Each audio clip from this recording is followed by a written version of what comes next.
नमस्कार। आज 15 अप्रैल है, सोमवार का दिन। पटना से छपे हिंदी के प्रमुख अखबारों में आज सबसे ज़्यादा अहमियत भाजपा के घोषणा पत्र को दी गई है। भारतीय जनता पार्टी ने अपना घोषणा पत्र जारी किया है। इसे संकल्प पत्र का नाम दिया गया है और इसे मोदी की गारंटी भी बताया गया है। ईरान का इसराइल पर हमला हुआ है, ड्रोन और मिसाइलें दागे है ईरान ने। इस खबर को भी अच्छी अहमियत दी गई है। और अब एक सवाल उठा है कि शिक्षा सचिव जो हैं, अपर मुख्य सचिव के पाठक, वो क्या करेंगे, क्योंकि उन्हें अब राजभवन से बुलावा आया है।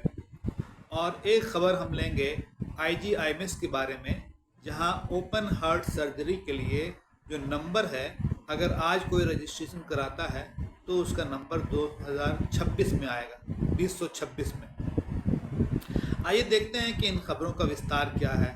भाजपा का घोषणा पत्र, इसको नाम दिया गया है भाजपा का संकल्प, मोदी की गारंटी 2024।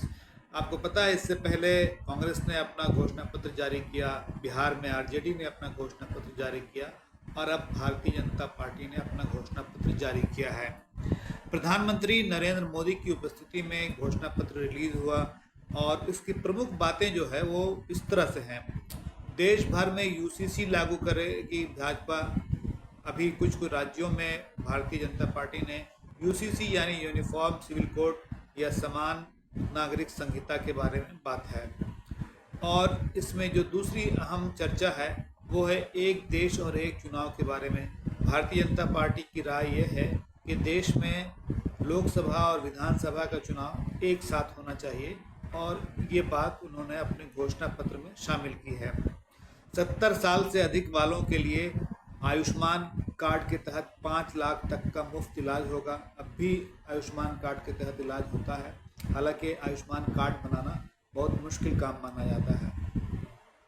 गरीबों के लिए 5 साल के लिए और मुफ्त अनाज देने की बात की गई है। इसमें 3 करोड़ घर बनाने की बात कही गई है। मुद्रा लोन की सीमा 10 लाख से बढ़ाकर 20 लाख करने की बात इस घोषणा पत्र में की गई है। 2036 में ओलंपिक के आयोजन की चर्चा है इसमें और कहा गया है कि इससे खेल को बढ़ावा मिलेगा भारत में, अगर 2036 में ओलंपिक का आयोजन होता है तो। और इसके अलावा वैश्विक मैन्युफैक्चरिंग बनाने की बात है, भारत को मैन्युफैक्चरिंग हब बनाने की, तीसरी बड़ी इकोनॉमी बनाने की चर्चा की गई है। दुनिया भर में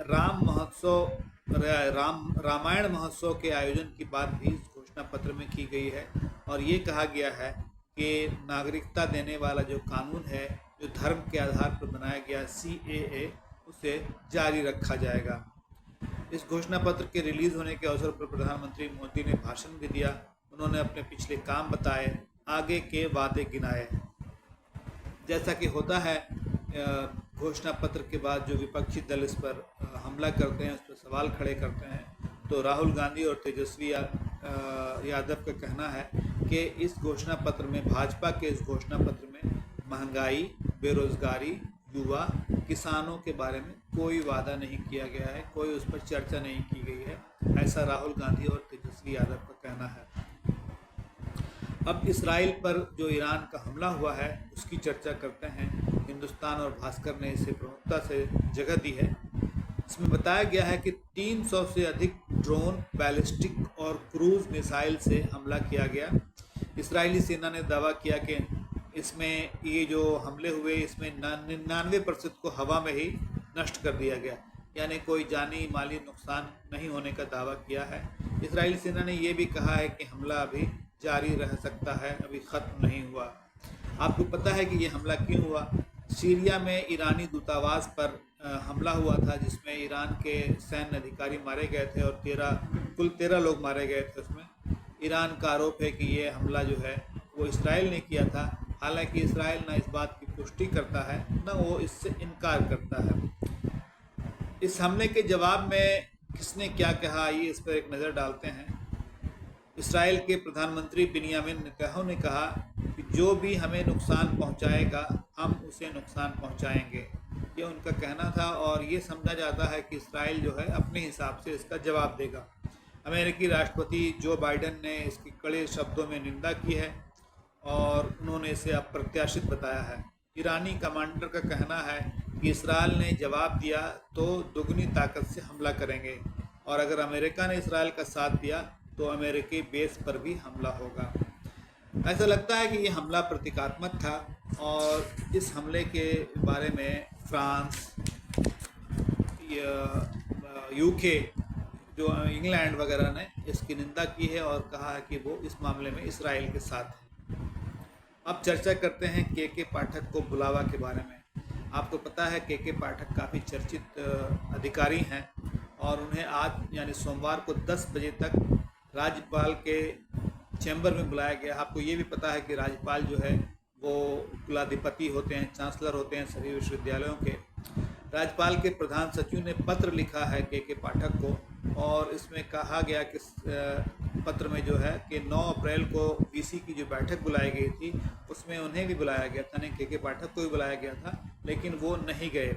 पत्र में पूछा गया है कि वे किन परिस्थितियों में इस बैठक में नहीं गए, और आपको पता है कि बात पुराना चला आ रहा है। 6 बैठक बुलाई थी शिक्षा विभाग ने वीसी की, और सभी में वीसी ये कहकर नहीं शामिल हुए कि उन्हें राजभवन से यानी चांसलर के यहाँ से अनुमति नहीं है।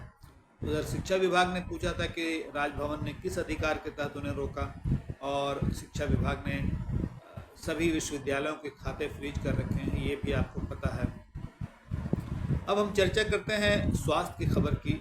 IGIMS में ओपन हार्ट सर्जरी की व्यवस्था किस हाल में है, ये खबर भास्कर ने दी है, और इसमें बताया है कि अभी अगर रजिस्ट्रेशन हो तो जनवरी 2026 में नंबर आएगा। अभी वेटिंग लिस्ट में करीब 470 मरीज़ हैं। अभी सप्ताह में 8 से 10 सर्जरी होती है, और साल में लगभग 350।